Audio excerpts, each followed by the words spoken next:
Hello, everyone. Welcome back to today's story. In this episode, after weeks of quiet recovery in the hospital, Diep's journey takes an unexpected turn when James's mother and little Nee travel over 200 kilometers just to see her. But they don't come empty-handed. Huyen brings along a wedding dress, a symbol of hope and love that has survived even the darkest storms. When James kneels beside Diep's hospital bed and proposes, surrounded by family, it becomes a moment that reminds us all that love doesn't wait for the perfect timing. It simply finds the right heart. Stay with us until the end to see how this hospital room transforms into the most beautiful wedding scene of all. And don't forget to subscribe to help us reach 10,000 subscribers. Your support truly means the world to us. The quiet hum of hospital machines filled the sterile room as the soft afternoon light poured through the window, warming Diep's pale face. She looked fragile yet peaceful, her eyes fixed on the gentle movement of the curtains swaying in the breeze. Suddenly, the door creaked open. Nye burst through, her tiny frame wrapped in a pink dress, her high ponytail bouncing as she ran. "Auntie Diep, are you better now?" she exclaimed. Her voice bright as sunlight after rain, she grasped Diep's hand tightly, her little fingers trembling with excitement. Behind her, Huyen appeared, slightly breathless from the long journey but smiling warmly. "Nye wouldn't stop asking to see you," she said, her voice carrying the calm steadiness of someone who had weathered many storms. Diep's eyes softened, her lips curving into a faint smile. "I'm feeling better, sweetheart. Did you really miss me that much?" Nye nodded vigorously. "I told Grandma we had to come. I wanted to see you and Uncle James." Huyen chuckled, setting down the travel bag by the wall. "We came all the way from the countryside, 200 kilometers, and this one talked the entire way." Nee grinned proudly. "Because I was excited." The laughter that filled the room melted the coldness of the white walls. For a moment, Diep forgot about the IV line in her arm, the sharp scent of disinfectant, and the ache in her chest. She reached out and pulled Nye into a gentle hug. The little girl leaned in close and whispered, "Please don't get sick anymore, okay? Come back home soon." The simple plea broke something inside Diep. Tears slipped down her cheeks before she could stop them. She had faced illness and loneliness for years, but hearing those innocent words, it was as if someone had finally reached into her darkness and turned on a light. Huyen quietly approached, sitting beside her bed. "You've done enough worrying, dear. Leave the rest to us. Nye and I are here now." Diep's throat tightened. The warmth in Huyen's tone, so gentle, so motherly, was something she hadn't felt in a long time. "Thank you," she whispered. James, who had been standing silently near the door, stepped forward. His eyes met Diep's, filled with quiet affection. He didn't need to say a word. His presence alone said it all. The room felt alive, like a home filled with laughter again. Nee clambered onto the chair beside Diep's bed, her little legs dangling. "Uncle James told me you're very brave," she said proudly. "He said you're stronger than anyone he knows." Diep smiled through her tears. Did he now? James scratched the back of his neck, smiling shyly. "I might have said something like that." The three of them laughed, the sound echoing softly through the room. As the laughter faded, Huyen opened the bag she'd brought and carefully pulled out a long white garment. Diep's eyes widened. It was a wedding dress, soft satin, delicately folded and still sparkling despite the hospital light.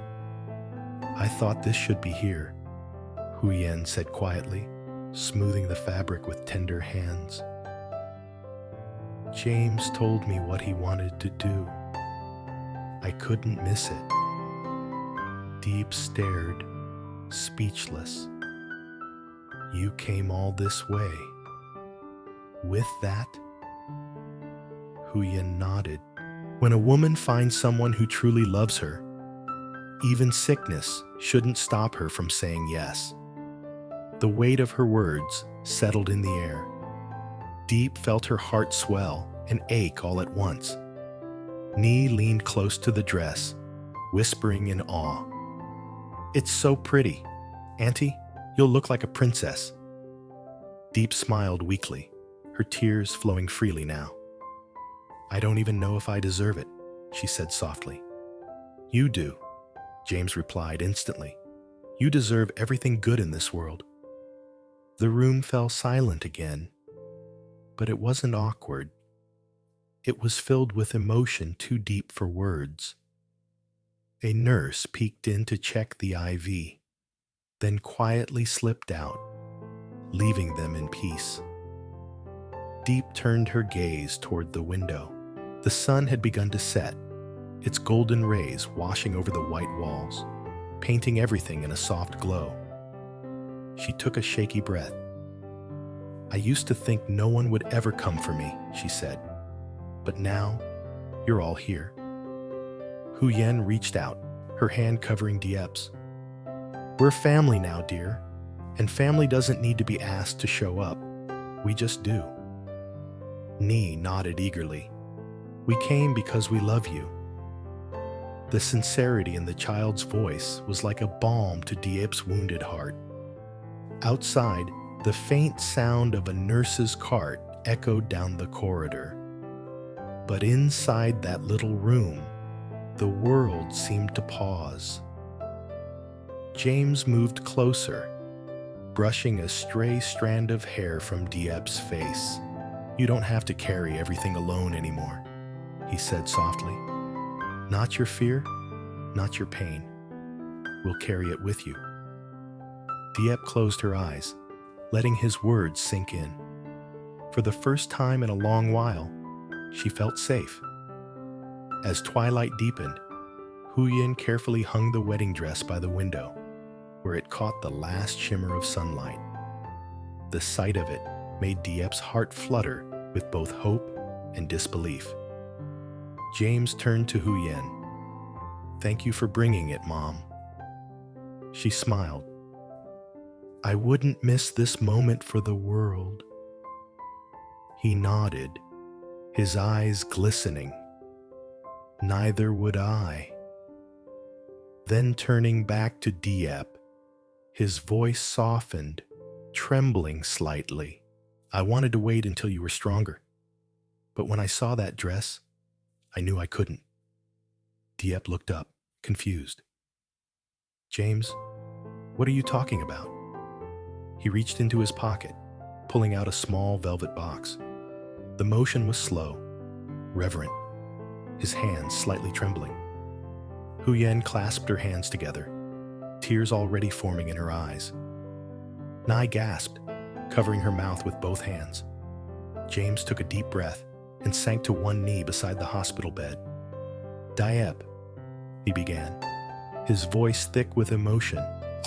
"The first time I saw you, you were struggling, but you never gave up. Even when life gave you nothing, you still smiled. You taught me what strength really looks like, and now I can't imagine a single day without you." Diep froze, tears spilling over her cheeks. "James." He opened the box. Inside was a simple ring, silver and pure. "Will you marry me?" The room fell into perfect stillness. Even the hum of the machines seemed to quiet in reverence. Diep's hand flew to her mouth.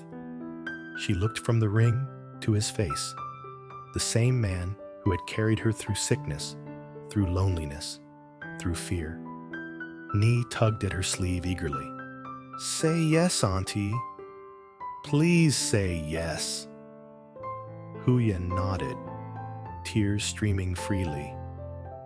"He's a good man, dear. Say yes." Diep's voice trembled as she spoke, her words barely more than a whisper. "Yes, yes, I will." James exhaled sharply, a laugh breaking through his tears. He slipped the ring onto her finger and leaned forward, pressing his forehead to her hand. The room erupted with quiet laughter and sobs. Nee clapping, Huyen wiping her tears, Diep trembling with joy she never thought she'd feel again. For the first time in months, the hospital didn't feel like a place of sickness. It felt like a beginning. Outside, the city lights blinked awake, and inside that small room, love burned bright enough to outshine them all. The next morning, the sunlight poured through the hospital window like a blessing, soft and golden. The scent of fresh flowers filled the air. Bouquets sent by nurses and neighbors who had heard the story of the woman who was proposed to in her hospital bed. Diep woke slowly, her hand instinctively brushing against the ring on her finger. The silver band gleamed faintly under the morning light, and for a fleeting moment, she forgot she was sick. The world felt lighter. Across the room, Huyen was helping Nee unpack a small basket. Inside were homemade porridge, fresh fruit, and a delicate white veil. "Good morning, sleepyhead," Huyen said gently. "We thought you might like something from home." Diep blinked, smiling softly. "You didn't have to go through all that trouble." Huyen shook her head. "It's not trouble, dear. It's what family does." James entered, carrying a tray of warm soup from the hospital cafeteria. He placed it carefully beside her bed. "Doctor said you can have something light today," he said with that familiar quiet tone of care. Diep nodded, taking the spoon he offered. "You're spoiling me," she teased lightly. He smiled. "Good, that's the plan." Nye giggled, swinging her legs. "Uncle James said, after you get better, we'll all take pictures together in the garden. Grandma already brought your wedding dress." Diep laughed softly, the sound fragile but full of warmth. "You remembered that, huh?" Nee nodded proudly. "Of course. You're going to look like the princess in my favorite storybook." Huyen adjusted the veil in the basket, her gaze turning tender. "We can't have a big celebration right now," she said, "but love doesn't wait for perfection. It blooms even in the most unlikely places." Diep's eyes filled again with tears she couldn't hold back. "You all came so far just for me. I don't even know how to thank you." "You already have," James said quietly, reaching for her hand, "by letting me love you." The words hung between them, soft but powerful. Outside, the hospital courtyard buzzed faintly with life. Patients taking morning walks, nurses greeting one another, the scent of freshly cut grass rising with the wind. Inside that room, though, it felt like time itself had slowed down, holding space for something sacred. Huyen took out her phone, smiling. "Now, before the doctor comes, how about a few photos? We should remember this moment properly." Nee jumped in excitement. "Yes, Grandma, take one of me and Auntie." The laughter that followed filled the room with a kind of light that no medicine could bring. As they posed, Diep sitting upright in bed, knee clutching her arm, James standing behind them, Huyen captured the moment. The photo showed not illness, not exhaustion, but a quiet joy born from love that refused to yield. A few minutes later, Huyen carefully unfolded the wedding dress once more. "Let's see if it fits, at least around your shoulders," she said, her tone half teasing, half sentimental. Diep hesitated. "But I'm still in the hospital gown." "Then we'll just lay it over you," Huyen insisted. "No rules today." She placed the gown gently over Diep's lap, smoothing the soft white fabric. Diep looked down, fingertips brushing the satin. A single tear slipped down her cheek, tracing the curve of her smile. "I never imagined wearing something like this," she murmured. James's voice was steady, full of conviction. "Then consider it a promise. When you're fully recovered, we'll have a real wedding. Flowers, music, everything you've dreamed of." Diep looked up, her eyes shining. "As long as you're there," she whispered. "I will be," he replied simply. For a long moment, no one spoke. The room glowed with quiet tenderness, the kind that doesn't need words. Then Huyen stepped closer, her hand resting on Diep's shoulder. "You know, my son has changed since meeting you," she said softly. "He used to be so closed off, always hiding behind work. But now, he smiles again. That's how I know this love is real." Diep's lips trembled. "I don't know if I've given him anything to smile about. I've only brought worry." Huyen shook her head firmly. "No, dear. You've given him peace. That's rarer than happiness." James reached for her hand again. "Mom's right. You gave me something no one else could. A reason to slow down and just live." Tears shimmered in Diep's eyes, but this time they weren't from sadness. They were from something deeper, an understanding that love had truly found her, even in her weakest moment. A knock on the door interrupted the silence. The doctor entered, smiling. "Looks like we have a happy patient today," he said lightly. "Your test results are improving. You're getting stronger." Diep's heart leaped. "Really?" The doctor nodded. "You're on the right track. Keep eating, resting, and smiling. That's the best medicine." Everyone in the room exhaled with relief. Huyen clapped her hands together softly. "See? What did I tell you? You're surrounded by good luck." James grinned. "And good people." Nai raised her hand. "And me." They all laughed again, the sound mingling with the rhythm of the heart monitor, a heartbeat full of life and hope. As the day wore on, Diep found herself growing stronger, not just physically, but emotionally. She watched James and his mother chat quietly by the window, their silhouettes bathed in sunlight.